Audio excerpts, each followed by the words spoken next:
Hello, my name is Steven Nguyen, and I'll be introducing Jack Hillmer. No relations.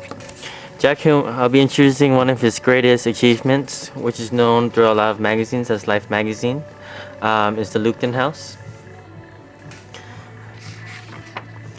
The Lugden House has a unique quality to it based on not functionality but also materialistically. One of the common materials that he used is redwood. Redwood was inspired when he was little during an exhibit with interest of rotating walls. And after that, he just created this whole passion about redwood because he likes the way it shines, or as he refers to it as sheen. One of his quotes that he mentions about the redwood is, "I don't like to use paint. I like to use wood raw with no finish. No finishes on it, so you can see the sheen of the wood, the texture of the wood. Wax destroys the sheen. I prefer no finish at all." Jack is also known for his great use of details and also orientation. You could say it was given by influences by Franco Wright and Mies van der Rohe.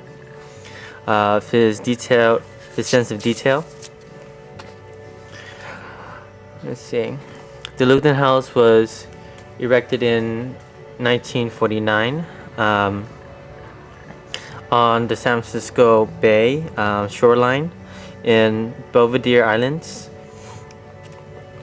And one of what he's known for as his views of architecture is a sense of warm arts.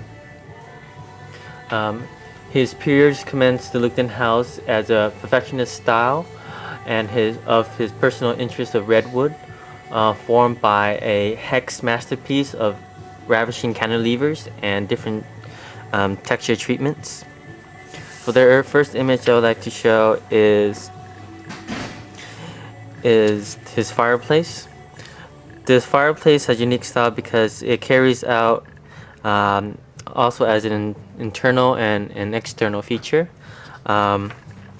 Barricading this stone fireplace weighs about 13 tons, which is carried from the shoreline of Fresno, the quarries of Fresno, where he hand-picked it, and it was quite an effortless process trying to bring it from Fresno to San Francisco.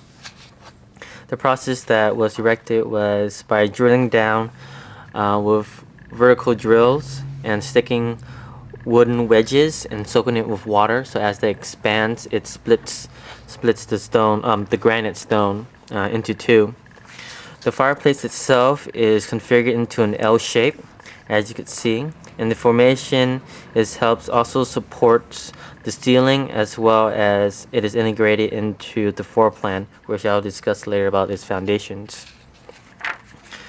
The Lugden House, as you can see, it definitely has influences of Franco Wright based on the cantilever that protrudes out. This south-facing side, is one of his major concerns, or I guess you could say is caused to problematic because it created a double glare. The double glare is from the sunlight and also from the reflection off the waters.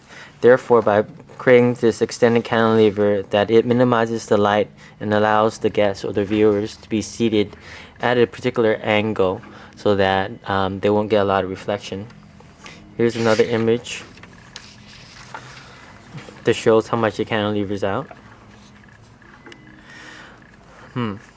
One of Jack's interesting portrays is that he doesn't really like to use any visual industrial grade materials, whereas you can see on a detailed picture. This is the kitchen. The kitchen itself carries the window frames, has no moldings, no trimmings.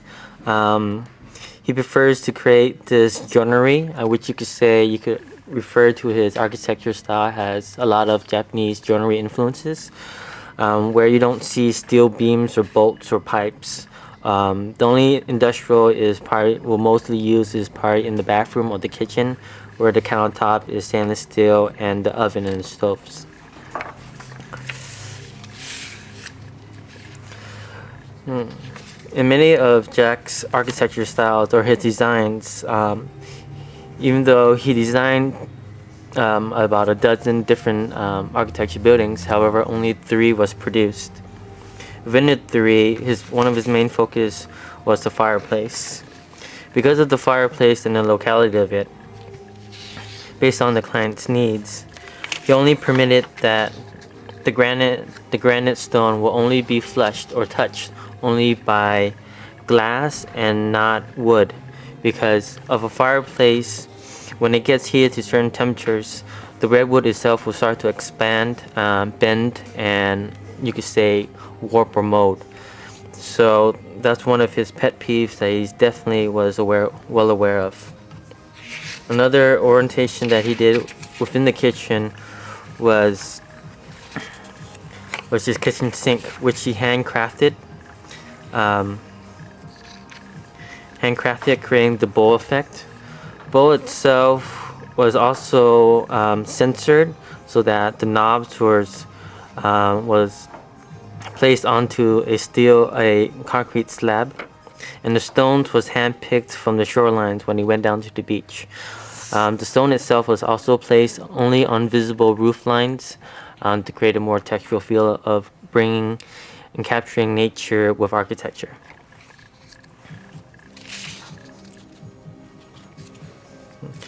Here is a color version of the sink.